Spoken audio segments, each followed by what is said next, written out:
-3 ka mga hinungdan nga dili kasaligan ang pagtuon ni Ellen Goldwhite ni ining Daniel Kapitulo 7, versikulo 25.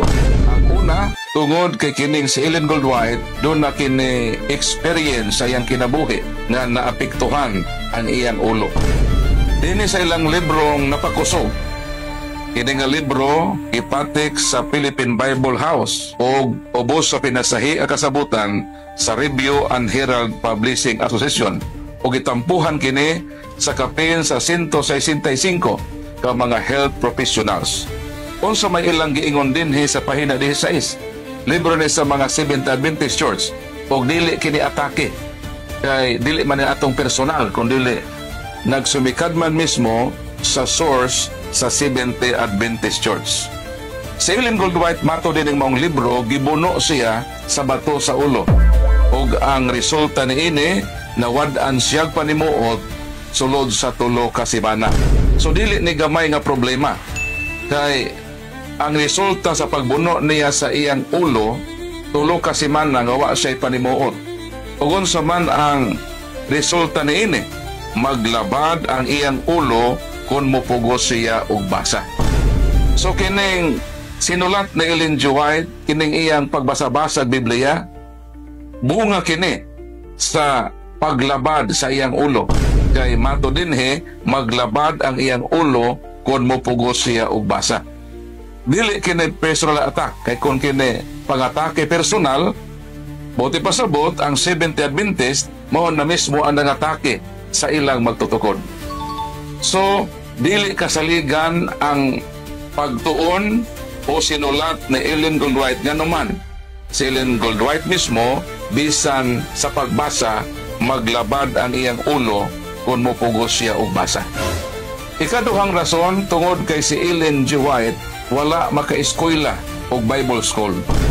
Og bulgar kini sa Seventh Adventist Evangelist na si Johnson Amican.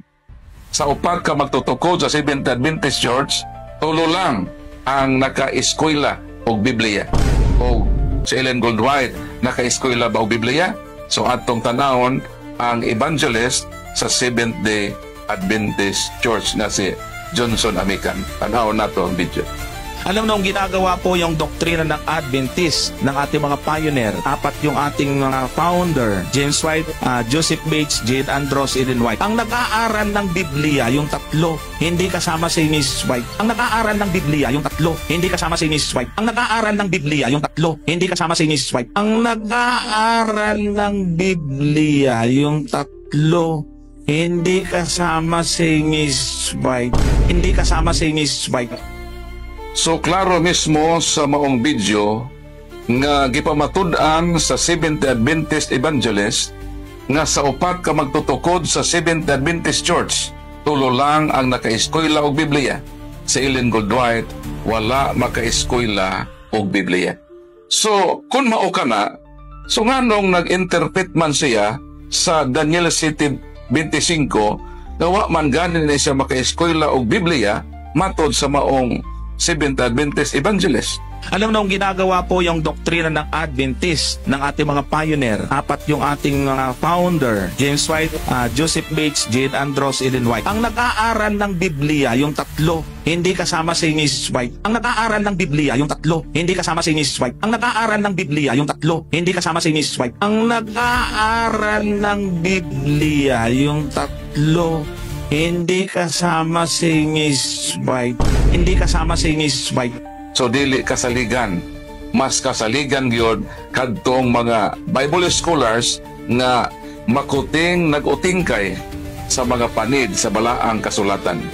Ikatulong prueba nga dili kasaligan ang pagsabot ni Ellen Goldwhite dinhi sa ilang basahon nga Adult Sabbath School Bible Study Guide Enero to Marso nga isyo 2009. Ang gasa sa tagna diha sa kasulatan ug ang kasaysayan sa Adventista. Dinhi sa pahina 50 mao kini ang atong mabasa.